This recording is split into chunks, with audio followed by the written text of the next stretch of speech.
hello, everybody. I'm so happy to be back with you. Welcome to everyone who is joining for the first time, and welcome back to everyone else. I would be here more often, but I am a full time caregiver to my daughter with special needs right now. And we live in a state that doesn't provide any resources for her, and we literally have to move to another state in order for her to have the services that she needs. There's just nothing available at all. So it is what it is. I'm not thrilled about it, but I'm sure that there is a good reason for it. But I love being here because I can feel your energy when I connect with you. Even when I'm, recording, I can feel your reactions. I can sometimes hear what you say. And, I know we have in this community, a very small community, so many kids like my daughter who have a very rare genetic disorder. My daughter I want to say this because I mentioned once that she had a diagnosis of Rett syndrome, and we worked with that for more than 2 decades. But it turns out that, because she had a clinical diagnosis of that, but she actually has her very own genetic mutation. I once had a teacher who stood up and she tells thousands of people a story about a special needs family that she couldn't heal the cerebral palsy in a child because he was bringing in income for the family. She tells thousands of people this. Nobody thinks that they're going to get rich with a child with special needs. It's just... Maybe that family, possibly that was true of them, but I doubt it. Because all of us that have children with special needs know that's just not my ex-husband knows more than I know, not the case. But, when you look at her genetic mutation, when you see it, when the creator shows it, it's in a green box. It's not meant to be anything different, and every soul makes its choice. I know I've spoken to some of you who were upset because their child wasn't being healed from this or that, and we have to respect the choices of the soul. Now, the creator can do things to help her, and they do, always. But this is Bailey's life plan, and there's a team, so they tell me, of people, individuals who are there to help her with this plan that she has for her life. I don't know how to explain it. I let that go a long time ago so that I could live my life in peace. So anyway, guys, I'm so happy, though, to be back with you. We have a lot to talk about. Everybody's like, the eclipse. But it is super intense energy right now. All of the planets are stacked within 99 degrees of the 360-degree zodiac. And as that is happening, that's just super intense. I don't care what sign it is, but everything comes back to Neptune at the end of Pisces. And so it's so emotional. And it can be like the heights of elation, Neptune in Pisces, and it can also be the depths of despair. With Jupiter is running up to Uranus, like they're conjunct right now together at about 20. One's 21 and one's 19 degrees of Taurus, and that energy is the vortex. So it's like a whirlpool, okay, is the way that he's saying it. And you can go way down or you can go way up. We want to, of course, stay always in that happy medium and just sort of ride the waves as they come. But make no mistake, this is a big wave. And lots of feelings that need to be looked at. Taurus is where in Egyptian astrology, it's where we come in, it's Hathor. And it's where we come into the physical to experience elation, pleasure, and also pain. That is part of, what are you saying? Yeah, and we learn that we don't need to live. This is like the lower Neptune would be self-sacrifice. But with Taurus, we learned that it's okay for us to indulge and to have pleasure and to allow sacrifice to go. With this vibration, so Uranus has been in Taurus since May of 2018, so about 6 years now. And he's going to wrap up next year. When I get to that, I'll read exactly when that is. But if there is something that has broken your heart, and I don't mean in the last 6 years, if there's something that has broken your heart and you did not tend to that, it may or is manifesting in the physical body. I had something I was pretending, didn't know, honestly, that it had happened. I found out 7.5 years later that this horrific thing had gone on. And then I understood. I mean, I blinded myself, like, shockingly. Like, I can read anybody but myself. So I have friends who do that for me. But I was experiencing so many physical health issues that I just couldn't. I was like, what's that? What's that? What's that? And then once I recognized that I had had this heartbreak that was like an annual heartbreak, honestly. And I can't go into it. It's something private. But I found out that that's why I broke my pancreas. And that's also Taurus when you're dealing with carbohydrates and sugar. It is on the mend. I am getting well. But I was not processing the pain. And it will affect our physical bodies. So anything comes up, especially from now till about a year from now, when he is, I think it's July of 2025, he's going to leave the sign for good. He has one more retrograde in Taurus. He'll come back to 23 degrees of Taurus.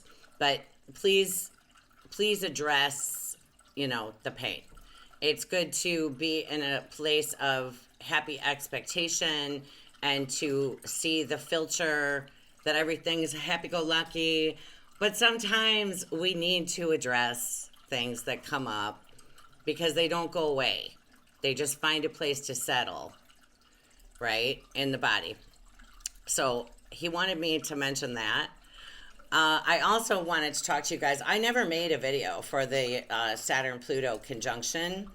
I didn't think it warranted like an entire video, but when Saturn and Pluto came together in Capricorn, that was 22, 23 degrees. So mind you, trine where Uranus is sitting, and we'll come back to. That's like if you have anything or a midpoint between planets at 22, 23, about 20, because you want to give a good, 5 degrees for that.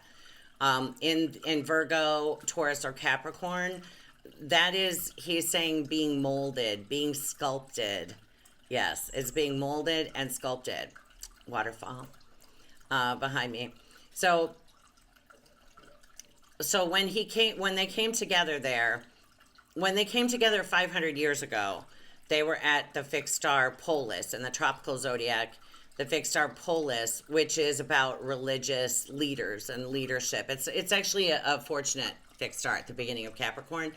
But that was when Martin Luther supposedly nailed that letter to the door of the Catholic Church, right? And the Catholic Church that had run the world, that began to go. And 500 years later, we see there's a lot of different denominations, a lot of Protestant denominations, and then there's a whole range now. Well, I don't know anything about Catholicism this lifetime, thank God. I left myself out of that this lifetime. But oh yeah, and I want to talk about that too. Hang on one second. Let me just write something down. So the point is that they came together at the fixed star Peacock. So if you have anything in the earth signs, there it's trine Peacock, and Peacock can be a little bit of ego, a little bit of having to be right, and having to be the best, or thinking that we are. I do, so I can say that. But Peacock, it was 2020, right? And Peacock we show off like our talents, what our special gift is. So we saw all those people staying home from work. I mean, I think we all know people who left a job in order to pursue he's saying miracle, their speciality, what it is that they excel in, that they are, can show everybody, like show off, like the peacock, right? And so that is happening, but also now with Pluto moving into Capricorn, or sorry, into Aquarius, while Uranus is in Taurus, the sign that where we put the seeds in to, we plant our seeds so that we can reap the harvest in Virgo. While that is going on, grocery prices are going up ridiculously. I mean, I don't know if any of you bought Easter candy this year. I bought a bag of Easter candy. It was like half empty. It was half empty. I'm sure it was more expensive than usual too. It's funny because we have special diet in this house, and those prices haven't gone up. But I was I had Spotify on, Wall Street Journal podcast came on. I didn't turn it on, it just came on. And they were discussing the fact that we have like between almost 500 different grocery store chains in the United States. And I don't in other countries, because I've spoken to others of you that your food prices are also going up. So I assume it's the same kind of thing. But 2 or 3 corporations own all of those food companies, all of those grocery store chains. The money is going to 2 or 3 different companies. And what happened, I believe, I was shown during the pandemic, is that the AI, they've done their calculations now, and they know what we're willing to pay more money for, what we won't go without, even when someone's not working. And people are short of funds. There are certain things like wheat thins. I think my daughter called me from the grocery store and she was like, Mom, the wheat thins are $5 a box. I mean, that's double. I think it's been a while since I bought those, but the point is we need to start growing our own food. So we've got 20 years of Pluto in Aquarius, and I'm sure that by the time Pluto finishes, and you also have to take into account that in sidereal astrology, Pluto's still in Capricorn. But sometime within the next he's showing me 20 to 45 years, it's going to be more common that we are growing our own food.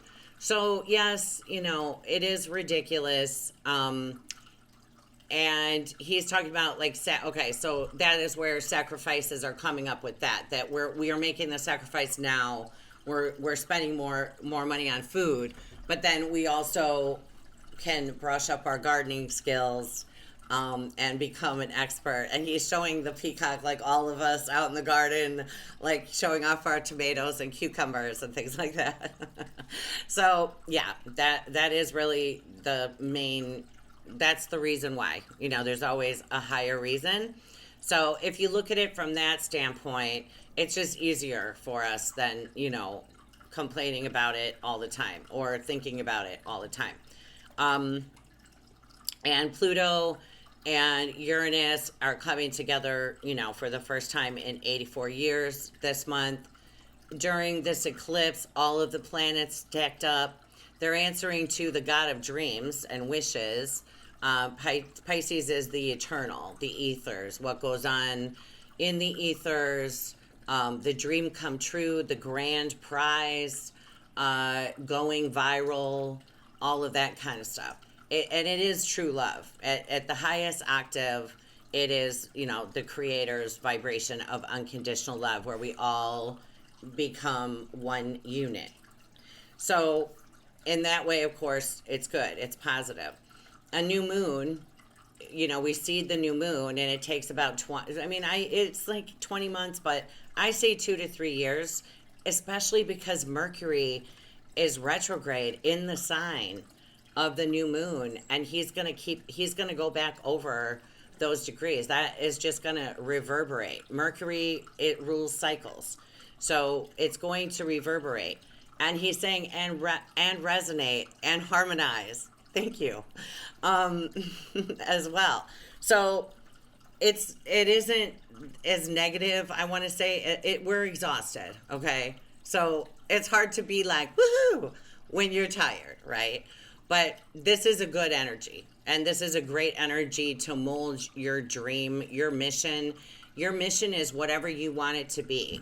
You have free will choice. So and we're back. Okay. So, whatever you want to do, whatever you want to grow, this is the time to plant the seed. Even if it's sending an email, even if it's making a list of the steps that you need to take before you get started, plant the seed. You know, you have until the first quarter moon, which is like, well, he's saying 2 weeks, that you want to like get something done before that full moon in Scorpio. If you want to, I'm not a big, you know, like you've got a time limit on it. If it's meant to happen, it's going to happen. And, you know, when the timing is right, it doesn't really matter what's happening with the planets. A lot of people are born with Mercury retrograde or Mercury out of bounds and don't even know it. My son, he is an Aquarius sun with Scorpio rising, but he says that Mercury retrogrades are always fabulous for him. So, yeah, good to keep that in mind. So let's talk about the eclipse. It takes place, it's a super new moon also, so that means that the moon is really close to the earth, so it's got a lot of oomph. It takes place at 19 degrees and 23 minutes of Aries. In London, at 7:20 p.m.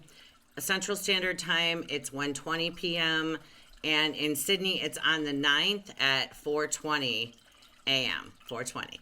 So this has been going on for a while too. This started with the first eclipse. It just started at the first eclipse where Jupiter, Uranus are in a harmonious trine with Black Moon Lilith in Virgo, and then Ceres in Capricorn. So that energy, you know, if you don't do anything else, add something healthy to the diet or take something out of the diet. Add a supplement. This is like digging for gold. It's also the return of something that was stolen, something that was taken, or an investment that you made that was not rewarded. Now, you know, and I talk to people that have, you know, men and women went through a divorce, got the short end of the stick. You can't ask, you know, for that money back from that person because that would be infringing on their free will. But you can ask for the creation to bring it back to you in another way. The only thing that would stop that, would hinder that happening, is if we're still super angry about it. You know, if you just are in that space of allowing and you forgive and you take the lesson, you don't even have to understand it, to be honest, but you just accept it. And, you know, I've been there too, okay? That was a hard thing to do. I'm not saying it's easy. But if you can, if you can, because Chiron is so involved in this new moon, and Chiron ultimately is about forgiveness of the self. And allowing and stopping, you know, selfishness and just allowing yourself to have grace for yourself and grace for others. If you can let that go, whatever the situation was, I hear some of you talking about wills, you know, where a family member took advantage in the situation where someone died, which you know, it's shocking how common that is, but it can come back in a different way. We just need to forgive the person or the persons or the situation and ourselves for being involved in it and having the lesson come to us that way. And then, you know, we can recoup the loss or the investment that you made over a long extended period of time will come back to you. Sorry that the lights are, I'm not usually over here, so, but yeah, it's right on my glasses. So also, he pointed out, so anytime that I make a video, I ask for the asteroids that would be helpful. And today I got number 9316. If you want to look that up in your chart, it's Romnus. And I didn't recognize that Nemesis is actually Nemesis Romnazia. Romnuzia? Okay. And her Nemesis temple was in Romnus. It's now Crete. Oh, camera froze again. Oh, and it's back. Okay. And Romnus is conjunct Pluto. So Nemesis, the vibration of Nemesis, which is like, you know, the arch enemy. I believe it's our mind, you know, that if we haven't gotten that under control, if we're trying to suffocate feelings, and so we just run our mind constantly so that we don't think about it, or we just stay busy, or, go out exploring, doing this or that, so we don't actually have to do with our feelings. It's really a lot about the self. Ultimately, Pluto is in Scorpio, which that's part of this month because we have a big full moon in Scorpio. Yeah, it is being conjunct Pluto. It's like feeling the fear, being afraid, and doing it anyway. That's how the transformation comes. So a lot of things from the past, Scorpio, Pluto, with Romnus, when that full moon comes, they're right together. So I'm just telling you that that's going to be part of the theme for this month. The vertex, which is like a karmic marker. There is an asteroid vertex, there's a fixed star vertex, and then there's just a point in the chart. Some astrologers say that your vertex can be your ascendant, that you can switch out the ascendant for vertex. In this new moon chart, the vertex and Mercury retrograde are at the same exact degree.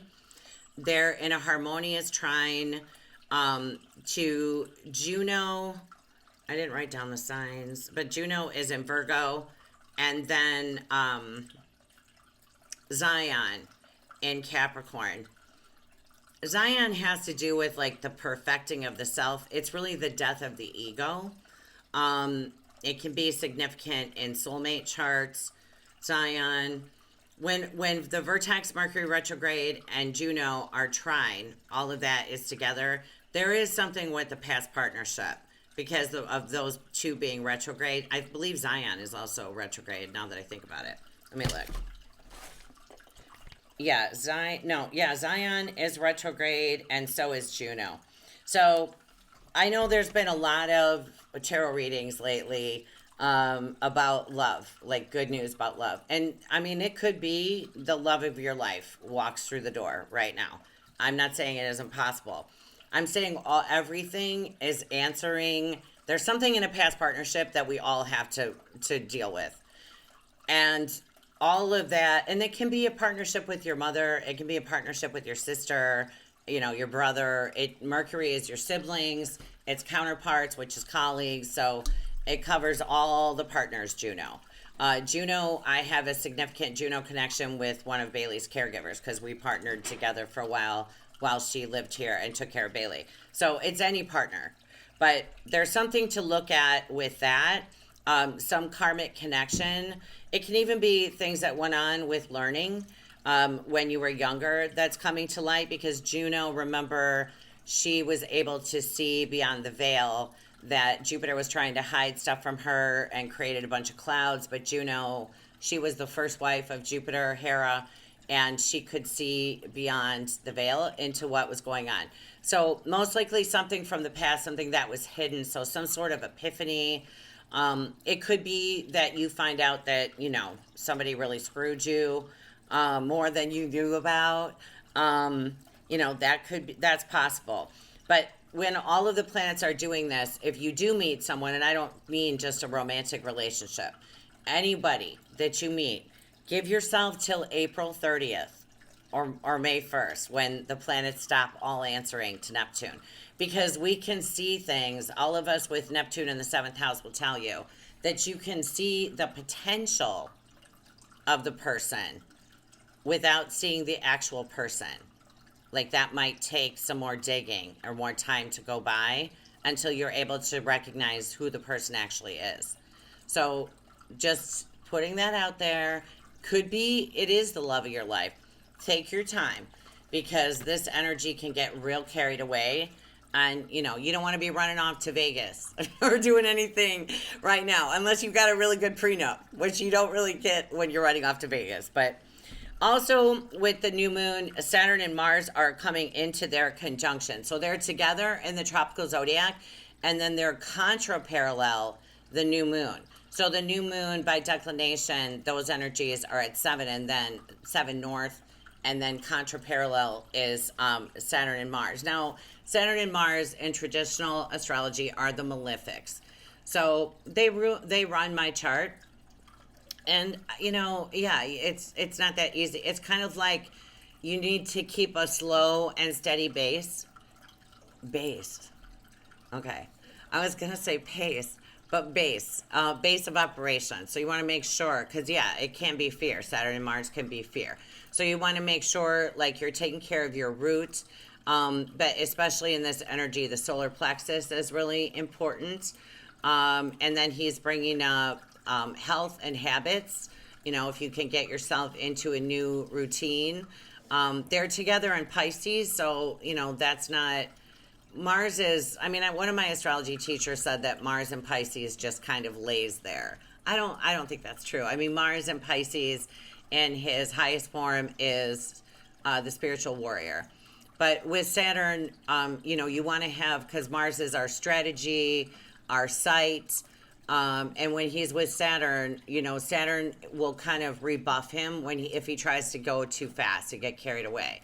It's good. It's not a bad thing, you know, because we can get carried away with things or believe things, especially with Pisces, that are just not true. And we need Saturn to kind of say, okay, chill out, back it up.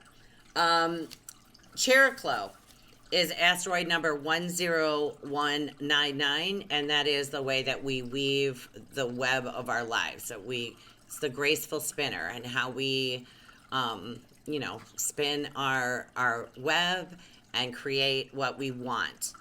That is square to the Uranus-Jupiter conjunction. So that's like something is gone and something else comes in. It's like the mega wheel of fortune in the tarot. It's something big, though, and it's something that probably, I mean, with Uranus, you can't see what's coming, and Jupiter magnifies whatever he's with. So it's some kind of a big change. You know, you can use that energy to set yourself apart in some way at your job, or, you know, plan a trip that you've wanted to take for a long time, Jupiter. Do something fortunate. Do something kind for yourself. It's really a good time to invest in yourself. I mean, it always is a good time to invest in yourself, but when you have that super wheel of fortune, you want to be the one at the center of the wheel, directing the wheel. So if you can do something to that end, that'd be perfect. Union, asteroid Union is 1585. That is in a harmonious trine to Venus and Pallas Athena, who is retrograde. That is definitely a soulmate story. If not, then it could have to do with a female that you were involved with in the past. You know, we unite with all sorts of soulmates, all different shapes and sizes. But the truth about most likely a female or a feminine, you know, someone that you see as feminine or as feminine, that is going to be some kind of news, because Pallas Athena is strategic and she always tells us the truth. Also, Pallas Athena, very significant in charts of romance charts. I also want to mention that Requiem, and I said I'm not Catholic, this life wasn't Catholic. Requiem is asteroid 2254, and Requiem is right with Neptune. So if you did suffer a loss in these past, you know, 4 or 5 years, that for sure is going to be coming up. So important to take time to mourn, and like I said, not allowing it to settle in the body. I watched the show on Apple. I can't think of what it was called. Harrison Ford was in it, and the guy from Forgetting Sarah Marshall. I can't think of it. But anyway, they played therapists, and they had a rule where they set aside 15 minutes a day to mourn. And, you know, they would just cry for 15 minutes a day. That's really not a bad idea if you're going through mourning the loss of someone, rather than just trying to stuff it down, or, you know, and then waiting until you're crying all day.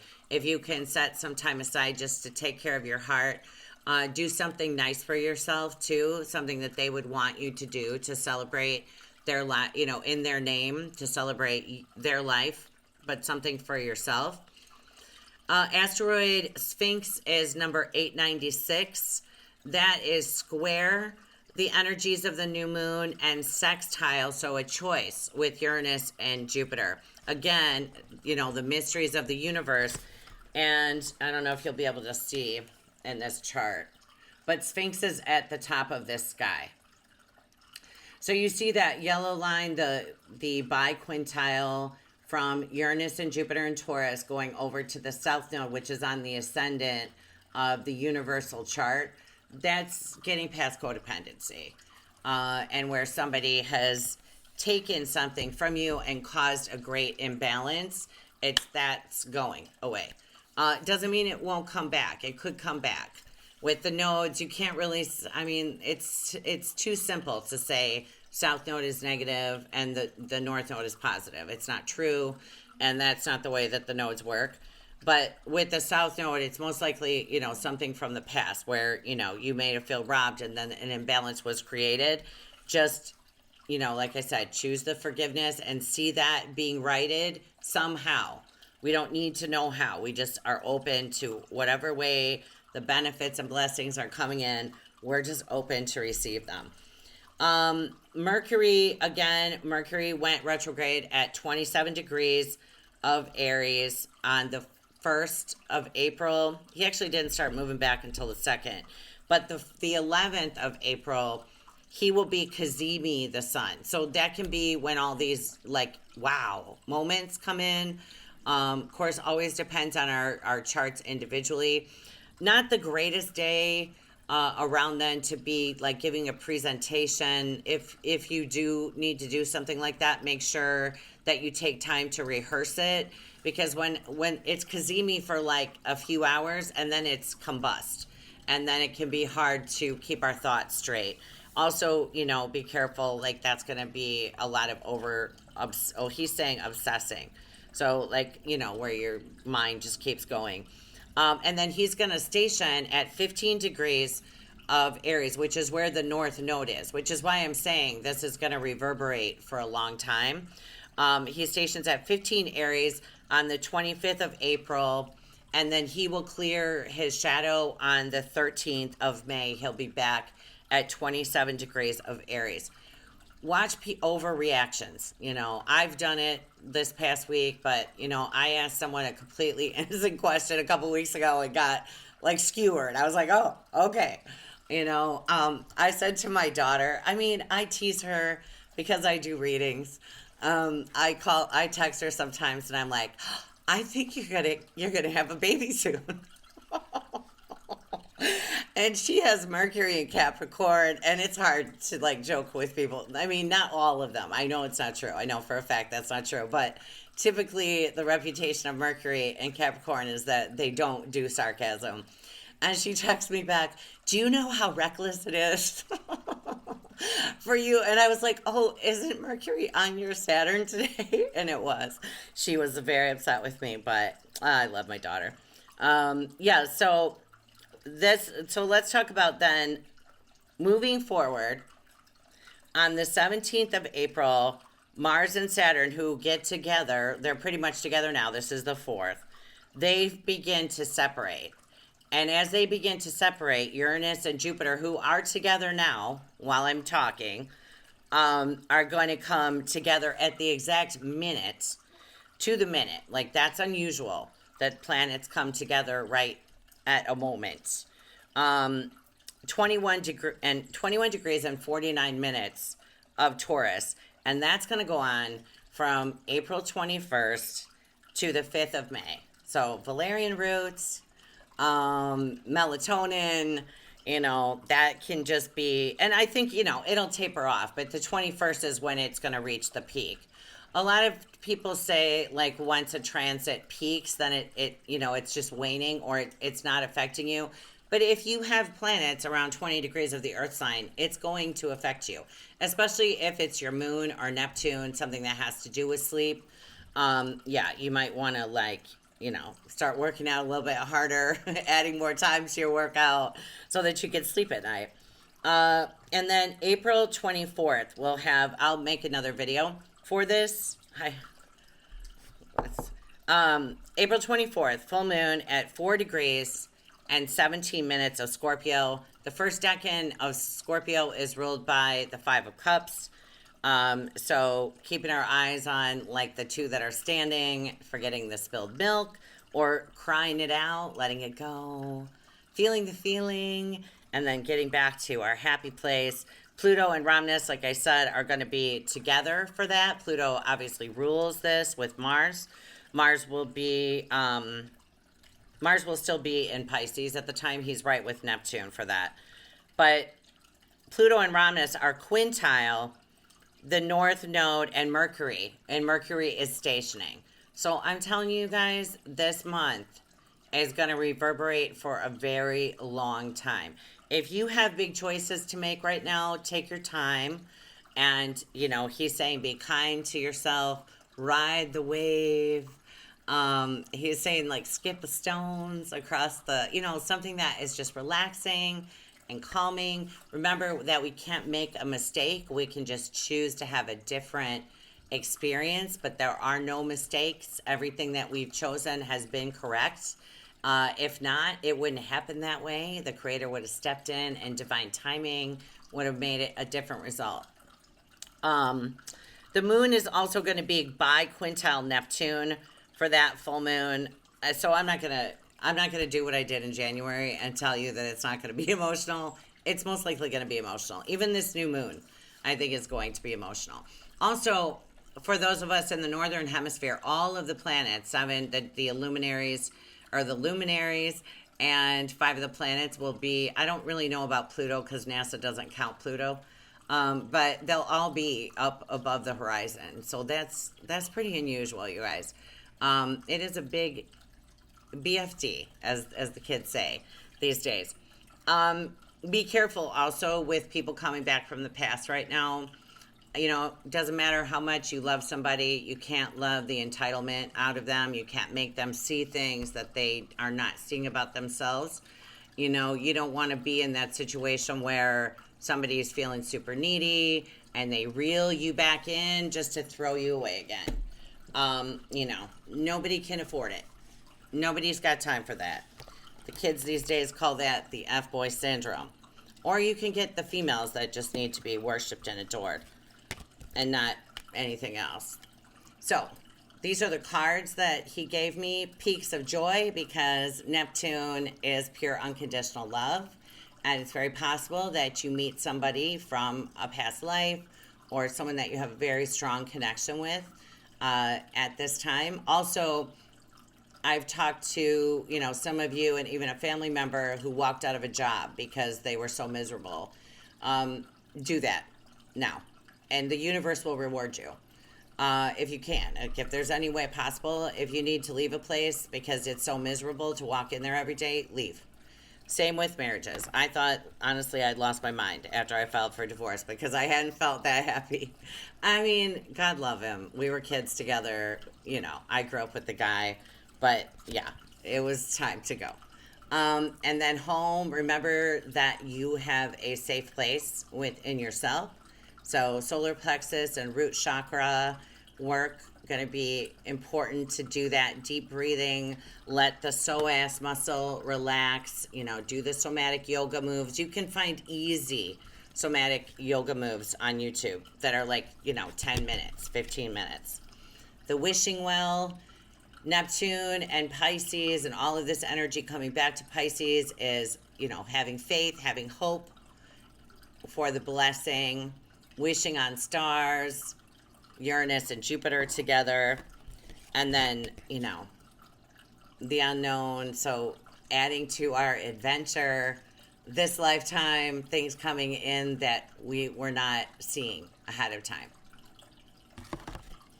And then remember that you are a spark of the creator of all that is. There's something that you have that no one else has, your specialty, but also making sure that you keep that fire lit within your heart for yourself. And then here you've got the 2 dolphins riding the wave. Yeah, it's a big wave. We're riding now. We've only got 26 more days left of it. But yeah, a good time for hopes, dreams, wishes coming true, staying in, centered and balanced, and recognizing that everything is always happening for us, even when it's hard to see. And I'm not saying it's easy right now. I'm not. I'm just saying, if you can come up with that mantra, it will serve you, because like he said, the whirlpool, you don't want to be in that spin. So where you feel lousy. So anyway, guys, love you guys. Send you so much love. We'll have our new moon Ageria's circle group is on the day of the new moon eclipse. I can leave that link in the comments if anybody else would like to sign up. We have a very tight, very fun group there. We do a little bit of removing stories from the DNA and all the different aspects and levels of us, and we get a reading and clean up our chakras. I added lunar return readings because every month you have a new chart that is like shows what you're going to be working on that month, and we can do a cleanup and talk for about 20 minutes. So that is new to my website. If you want to do a check for romance, you could book the 1 hour reading, the 1 hour healing, and we can do it in an hour. So yeah, just make a note when you book that that's what you want to do, and leave the person's details. You can send those by email, or we can talk about it when we get on the phone. But anyway, you guys, thank you so much for being here. Every time that I'm able to do this, it makes me so happy because I love connecting with all of you. Sending you so much love. Bye.